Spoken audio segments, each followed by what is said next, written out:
اجلاس میں جو پاکستان تحریک انصاف کے گرفتار ارکان اسمبلی ہیں اس حوالے سے اسپیکر قومی اسمبلی نے بہت بڑا ایکشن لیا۔ وہ کیا ایکشن ہے وہ ہم آپ کی نظر کرنا چاہتے ہیں۔ اسپیکر قومی اسمبلی سردار ایاز صادق نے جو پی ٹی آئی کے گرفتار ارکان اسمبلی ہیں، ایک تو ان کے پروڈکشن آرڈر جاری کیے ہیں اور دوسرا وہ ارکان جو پارلیمنٹ ہاؤس میں موجود تھے، لائٹیں کس نے بند کی پارلیمنٹ ہاؤس کی، اور ان کو گرفتاری کے پارلیمنٹ کے اندر جو اس کے گرفتار کیا گیا ہے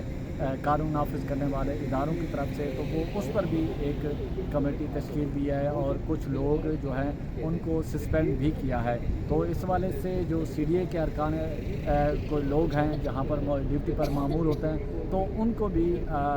سسپینڈ کیا گیا ہے، یعنی کہ معطل کیا گیا ہے۔ تو اسپیکر قومی اسمبلی نے جو پاکستان تحریک انصاف کے جو گرفتار ارکان اسمبلی ہیں ان کو بھی اجلاس میں شرکت کی اجازت دی ہے کہ پروڈکشن آرڈر جاری کیا ہے کہ ان کو کل پولیس کی کسٹڈی میں پارلیمنٹ ہاؤس میں لایا جائے اور وہ یہاں پر اجلاس میں آ کے شرکت کریں۔ آپ کو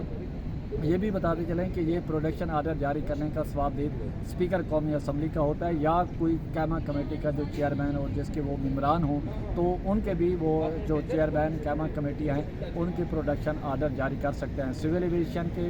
گزشتہ دنوں میں نوازشریف افتخار نے امتیاز چودھری کے جو پروڈکشن آرڈر جاری کیے تھے، گو کہ اس پر عمل درآمد نہیں کیا، لیکن جب اسپیکر کی جانب سے پروڈکشن آرڈر جاری کیے گئے تو قانون نافذ کرنے والے جو ادارے ہیں ان کو پھر ممبران کو اجلاس میں لانا پڑتا ہے۔ تو سیاسی صورتحال جو ہے انتہائی گرم ہے۔ آج بیرسٹر گوہر بھی اجلاس میں انہوں نے